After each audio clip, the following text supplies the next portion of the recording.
Assalamualaikum warahmatullahi wabarakatuh. Selamat pagi anak-anak. Waalaikumsalam warahmatullahi wabarakatuh. Selamat pagi Ibu. Apa kabarnya semua? Alhamdulillah Ibu. Alhamdulillah. Sebelum mulai pembelajaran pada pagi hari ini, sebaiknya kita berdoa terlebih dulu ya. Pada ketua kelas silakan untuk memimpin doa. Baik Bu. Baik teman-teman, sebelum kita belajar, marilah kita berdoa terlebih dahulu sesuai kepercayaan masing-masing. Berdoa. Selesai. Terima kasih ya Bu. Untuk hari ini apakah ada yang tidak hadir anak-anak? Tidak ada Bu. Bagus. Apakah kalian sudah siap untuk belajar? Siap Bu. Bagus anak-anak, sebelumnya Ibu mohon kepada kalian untuk mentaati peraturan selama proses pembelajaran berlangsung seperti yang Ibu sampaikan pada pertemuan sebelumnya. Nah, untuk materi hari ini kita akan membahas tentang daya hantar listrik, larutan elektrolit, dan non-elektrolit. Dan tujuan pembelajaran kita pada pagi hari ini adalah sebagai berikut ya. Silakan kalian cermati terlebih dahulu.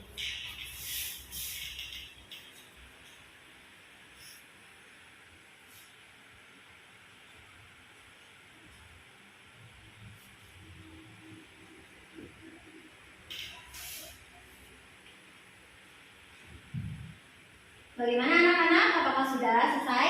Sudah Bu. Baiklah.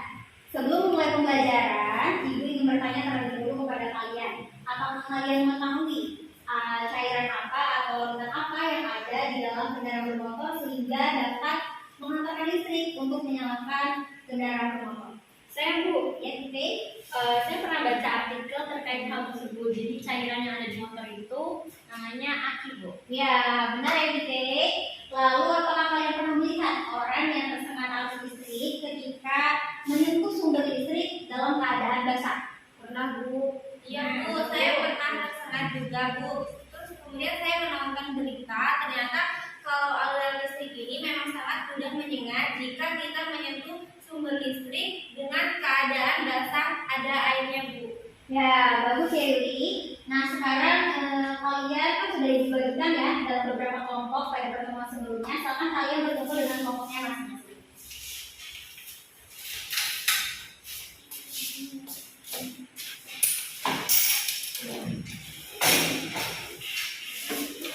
Baiklah, untuk hari ini Ibu sudah membuatkan kalian LKPD. Silakan kalian baca LKPD-nya dan kalian buka pada bagian wacana. Silakan kalian cermati wacana yang ada pada LKPD kalian. Kalian bisa mengerjakan LKPD tersebut bersama dengan anggota kelompok kalian masing-masing. Untuk membaca wacana, Ibu berikan waktu beberapa saat. Silakan dibaca terlebih dulu ya. Baik Bu.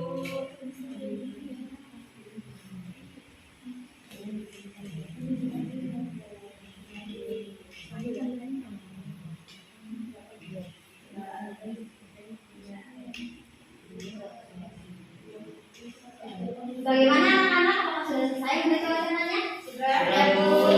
Oke. Berdasarkan wacana yang telah kalian baca, informasi apa saja kan yang dapat kalian peroleh dari wacana tersebut? Bu, saya Bu. Ya ini. Informasi yang didapat yaitu bahwa larutan berdasarkan daya hantar listriknya dikelompokkan menjadi dua, yaitu elektrolit yang dapat menghantarkan listrik dan non-elektrolit yang tidak dapat menghantarkan arus listrik. Lalu kendaraan bermotor ada aki yang berfungsi sebagai sumber yang mampu menghidupkan mesin motor, menyalakan lampu sen dan juga membunyikan klakson Bu. Bagus Yuli. Bagaimana dengan yang lain? Apakah ada yang menambahkan kembali? Bu, saya ingin Ya, menambahkan Bu. Mira. Saya hampir sama Bu dengan Yuli. Tambahan dari saya, berdasarkan informasi umum yang telah disajikan, daya hantar listrik pada larutan elektrolit dan non-elektrolit tersebut dipengaruhi oleh ion-ionnya Bu. Tapi saya belum begitu memahami Bu, maksudnya seperti apa ya Bu? Baik, terima kasih ya Ibu dan Muwaira yang telah menyampaikan. Bagaimana yang lain? Apakah ada tambahan lagi? Sama seperti tidak dibayar Bu. Baiklah, seperti yang telah disampaikan oleh Yuli, mengapa sih larutan aki itu bisa menghidupkan mesin motor, menyalakan lampu sen, dan membunyikan klakson? Dan apa yang terdapat pada larutan aki yang telah dibacakan tersebut? Ada kalian mengetahuinya? Belum ya? Oke, marilah kita bahas bersama-sama permasalahan tersebut. Sekarang silakan kalian buka dan cermati kembali gambar visualisasi larutan NaCl, 3COH, dan larutan elektrolit atau dalam fase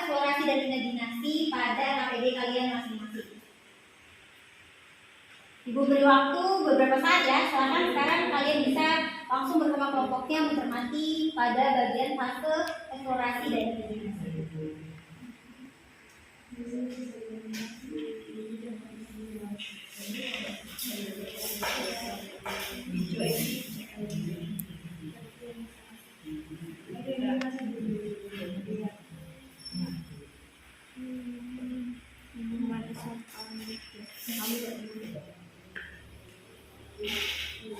Bagaimana anak-anak, apakah sudah selesai?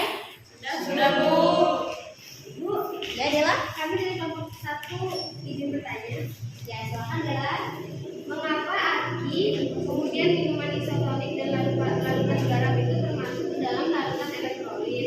Nah, sedangkan larutan gula itu merupakan larutan non-elektrolit, Bu. Kemudian berdasarkan gambar dari submikroskopiknya itu yang disajikan pada LKPD, itu larutan NaCl dan CH3COOH itu juga termasuk larutan elektrolit, sedangkan CH3OH itu merupakan larutan non-elektrolit. Oke, terima kasih Dela. Bagaimana dengan yang lainnya? Kami juga memiliki pertanyaan, Bu. Ya, silakan Alu. Mengapa pada larutan NaCl nyala lampunya lebih terang daripada larutan CH3COH dan larutan CH3OH itu justru tidak menyala sama sekali, Bu. Oke, bagus. Pertanyaannya kalau disampaikan oleh teman-teman kalian itu sudah bagus ya. Untuk menjawab pertanyaan-pertanyaan tersebut, silakan kalian mencari informasi melalui buku paket kalian masing-masing. Dan selain itu juga kita bisa mencari informasi dan menjawab pertanyaan itu melalui percobaan. Sekarang kita akan melakukan percobaan ya anak-anak. Nah, sebelumnya ibu sudah menugaskan kalian untuk merangkai alat percobaan dan membawa larutan-larutan untuk percobaan hari ini. Apakah kalian sudah membawanya? Sudah, Bu. Silakan anak-anak, alat dan larutannya diletakkan di meja kelompok masing-masing. Baik, Bu. Baik, Bu. Yang kedua apa?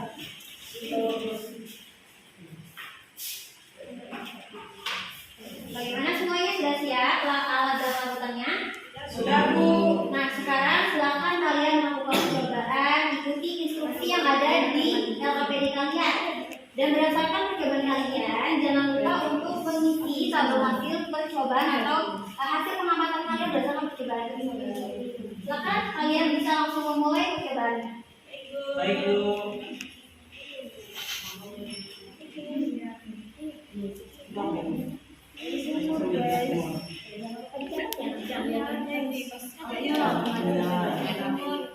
Tidak ada gelembungnya dan sedikit Jangan lupa dilap tisu dulu ya, baru berganti. yang udah taruh belakang Habis itu larutan apa? itu garam. Jangan terlalu. Silakan kalian amati terlebih dahulu. Tampungnya Gelembung gasnya bagaimana? gelembungnya banyak. Silakan dicatat hasilnya. Tebal dan banyak gelembung. Ya, Sekarang sudah habis dicatat. itu apa? Cuka, Ini cuka nih. Itu gula, ini cuka nih. Tambah itu.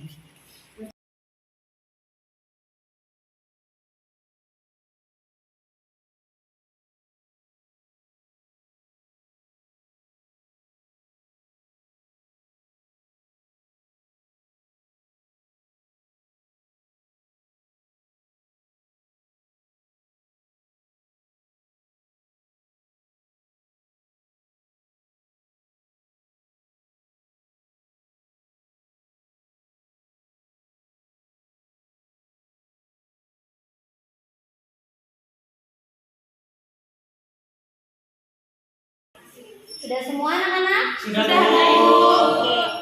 Sekarang Ibu minta kepada kelompok 1 untuk menuliskan hasil pengamatannya air sumur dan juga garam di tabel hasil pengamatan di papan tulis. Lalu untuk kelompok 2 silakan untuk mencatat atau menambahkan hasil pengamatannya untuk larutan cuka dan larutan gula. Silakan perwakilannya maju ke depan.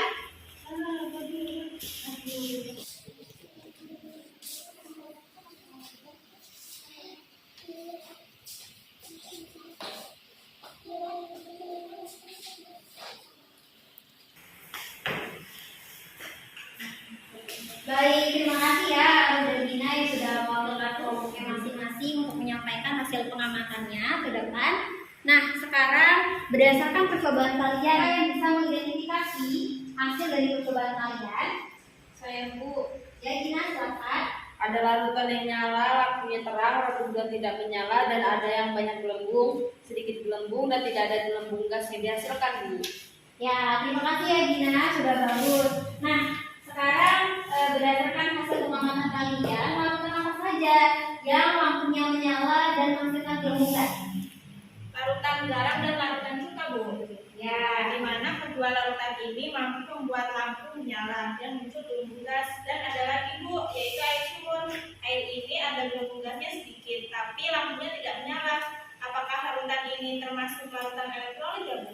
ya benar Mai, larutan ini juga termasuk ke dalam larutan elektrolit. Ya, ini sini dulu ya. Nah, Iya Bu, maafin Bu. ya, tidak apa-apa ya.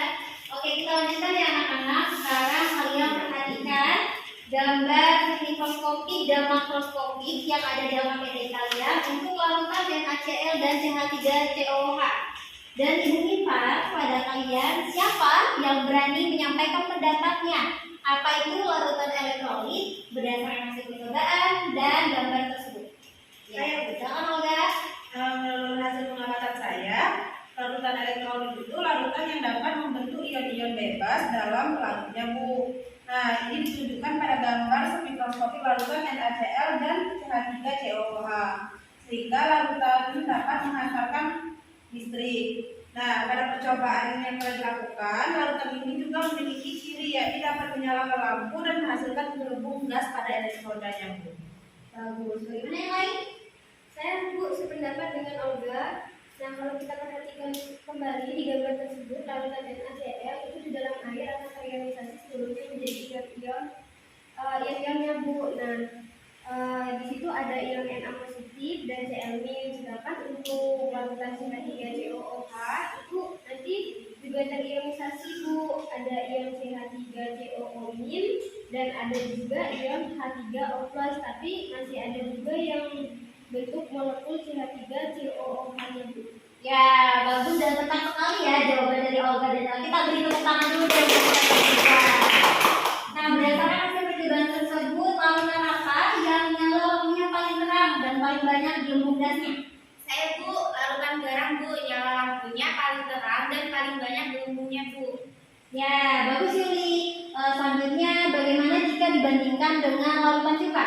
Bu, dari kelompok 1 mau bantu jawab ya. Silakan, Jadi Bibi. kalau larutan cuka itu lampunya juga menyala. Terus ada gelembungnya juga, tapi nyala lampunya tidak seterang larutan garam, dan gelembung gas yang dihasilkan juga lebih sedikit Bu. Ya, terima kasih ya Bibi. Nah, berdasarkan penyampaian dari kedua teman kalian tersebut, artinya larutan gula dan garam ini mampu tidak ya menghantarkan arus listrik? Ya Bu, bisa. Bisa ya, bisa menghantarkan arus listrik. Nah, menurut kalian daya hantar listrik yang lebih kuat antara larutan garam dan larutan cuka yang mana? Larutan garam, Bu. Bagus, benar ya. Larutan garam ini lebih kuat menghantarkan arus listrik karena larutan garam ini merupakan salah satu contoh dari larutan elektrolit. Sedangkan elektrolit kuat ya, sedangkan untuk larutan cuka ini termasuk elektrolit lemah karena daya hantar listriknya itu lemah atau tidak kuat. Nah, sebagaimana yang telah disampaikan oleh teman kalian sebelumnya, ciri-ciri dari larutan elektrolit itu adalah mampu menyalakan lampu dan juga adanya gelembung gas. Kalau begitu, air sumur itu termasuk ke dalam larutan elektrolit bukan ya? Masuk Bu, tapi elektrolit lemah ya Bu. Ya, benar ya Yuli. Jadi, apa itu larutan elektrolit kuat dan apa itu elektrolit lemah berdasarkan hasil percobaan kalian. Dan kalian juga bisa mengamati kembali gambar mikroskopi larutan NaCl dan CH3COOH pada KPD kalian masing-masing. Adakah yang berani menyampaikan pendapatnya? Saya Bu mau mencoba menjawab. Ya, silakan aku boleh. Larutan elektrolit kuat itu adalah larutan yang mempunyai daya hantar listrik besar karena seluruh molekulnya terurai menjadi ion atau terionisasi sempurna. Kemudian ciri-cirinya lampu menyala terang terjadi apabila banyak gelembung gas. Kalau larutan elektrolit lemah, yaitu larutan elektrolit yang mempunyai daya hantar listrik lemah karena hanya sebagian kecil molekulnya saja yang terburai menjadi ion. Kemudian ciri-ciri lampunya menyala redup dan tidak menyala, belum gas relatif sedikit Bu. Wah, bagus sekali ya, mantap sekali ini jawaban dari Arif. Kita beri tepuk tangan dulu dong. Nah, berdasarkan hasil percobaan kalian, larutan mana yang tidak menyalakan lampu dan juga tidak ada gelembung gas? Larutan gula Bu. Ya, betul ya. Kalau dia tidak bisa menyalakan lampu, lalu tidak ada gelembung gas, apakah larutan ini bisa mengantarkan arus listrik? Tidak ada Bu. Tidak ya. Lalu larutan ini disebut dengan larutan apa anak-anak? Larutan non-elektrolit Bu. Ya, benar ya. Larutan tersebut adalah larutan non-elektrolit. Misalkan kalian cermati kembali nih, dibuka kembali APD-nya pada bagian gambar submikroskopik larutan non-elektrolit. Berdasarkan gambar tersebut dan dari hasil percobaan kalian, adakah yang mau menjelaskan apa itu larutan non-elektrolit? Saya mau mencoba Bu. Ya, silakan Mira.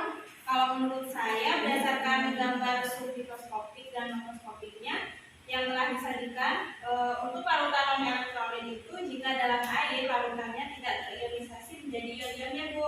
Larutan non-elektrolit masih berupa molekulnya. Nah, sedangkan berdasarkan hasil percobaan yang dihasilkan, lampu tidak menyala dan tidak ada gelembung gas yang dihasilkan, yang berarti tidak dapat menghantarkan arus listrik Bu. Ya, bagus Mairo. Bagaimana yang lain? Ada yang ingin menambahkan jawaban Mairo? Saya Bu, Ya, Gina, silakan.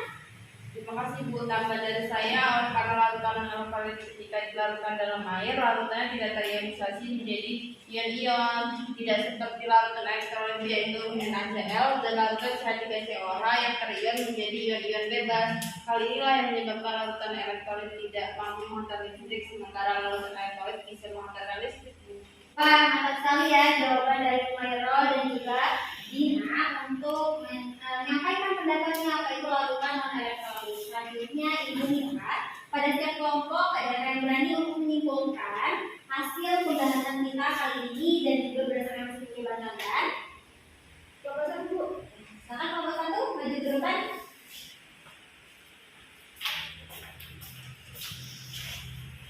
Baik, terima kasih ya Bu. Nah, kesimpulan yang diperoleh dari kelompok 1 yaitu berdasarkan daya hantar listriknya, larutan itu dibedakan menjadi dua, yaitu larutan elektrolit dan juga larutan non-elektrolit. Perbedaan kemampuan daya hantar listrik ini disebabkan karena adanya ion-ion bebas yang mampu menghantarkan arus listrik. Pada larutan elektrolit biasanya menghantarkan arus listrik ini karena pada larutan ini dapat membentuk ion-ion dalam pelarutnya. Sedangkan pada larutan non-elektrolit itu tidak. Nah, larutan elektrolit ini dibedakan menjadi dua, yaitu ada larutan elektrolit kuat dan larutan elektrolit lemah. Baik, terima kasih Adela dan terima kasih untuk kelompok satu. Bagaimana dengan kelompok yang lainnya? Sama Bu. Sama Bu. Oke. Selanjutnya Ibu akan mereview hasil pembelajaran kita pada hari ini. Silakan kalian cermati video pembelajaran yang akan ditayangkan berikut dan Ibu minta kepada kalian untuk mencatat hal-hal penting apa saja yang disampaikan di dalam video pembelajaran tersebut. Dan Ibu minta kepada kalian ketika mengamati videonya untuk tetap kondusif dan tidak negatif. Baik Bu. Larutan elektrolit dan non-elektrolit. Senyawa yang larut dalam air dapat diklasifikasikan sebagai elektrolit atau non-elektrolit. Elektrolit adalah senyawa yang mengionisasi atau terdisosiasi menjadi ion-ionnya dalam larutan air, dan larutan yang dihasilkan dapat menghantarkan arus listrik. Larutan non-elektrolit adalah senyawa yang tidak terionisasi dan ada sebagai molekul dalam larutan berair, dan larutan semacam itu tidak menghantarkan arus listrik. Larutan elektrolit diklasifikasikan sebagai elektrolit kuat dan elektrolit lemah. Klasifikasi ini didasarkan pada sejauh mana larutan tersebut mengionisasi dalam larutan berair yang encer. Larutan elektrolit yang terionisasi sepenuhnya atau sangat hampir sepenuhnya disebut sebagai elektrolit kuat. Contohnya, larutan asam kuat, larutan basa kuat, dan larutan garam. Elektrolit kuat ketika dilarutkan dalam air, setiap molekulnya menghasilkan ion-ionnya, dan larutan seluruhnya terdiri dari ion dan hampir tidak ada molekul yang tidak terurai. Sehingga, panah dalam larutan ini ditandai dengan panah tunggal. Panah tunggal digunakan dalam persamaan disosiasi. Konsentrasinya yang merupakan kation atau anion yang ada dalam larutan sama dengan konsentrasi elektrolit kuat dikalikan dengan koefisien ionnya. Elektrolit yang berdisosiasi hanya sedikit dalam larutan berair encer disebut dengan elektrolit lemah. Contohnya adalah larutan asam lemah dan basa lemah.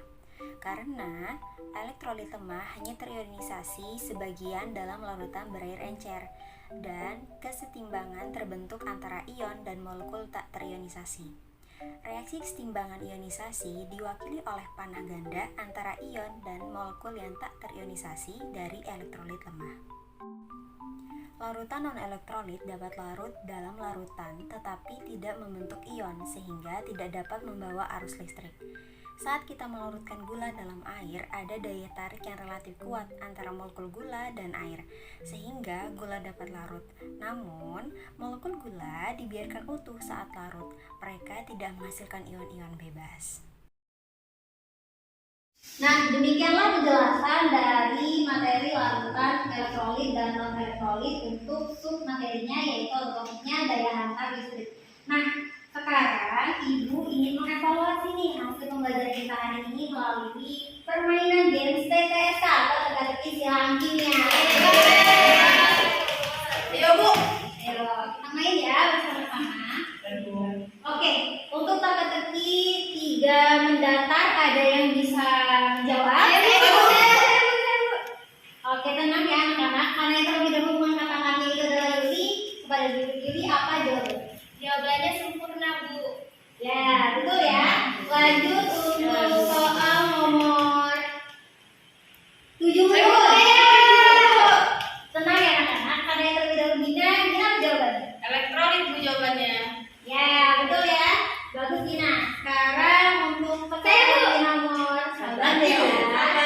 Untuk teka-teki soal nomor 4 menurut saya adalah bagaimana? Elektrolit kuat, Bu. Ya, benar ya.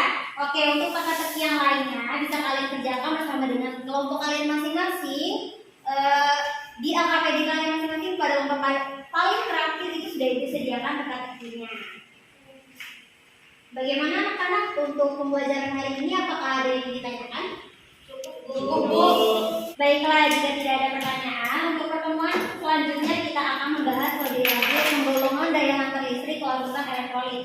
Nah, silakan kalian baca buku paket kalian halaman 203 sampai 208. Dan untuk mengevaluasi kembali pembelajaran hari ini, silakan kalian kerjakan soal latihan berikut ini ya. Ibu minta kalian mengerjakannya dengan baik dan jujur.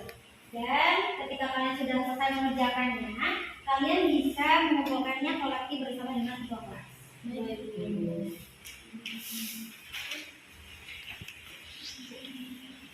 Ya, untuk pertemuan hari ini Ibu rasa cukup. Semoga apa yang kita pelajari dapat bermanfaat. Terima kasih dan semangat selalu.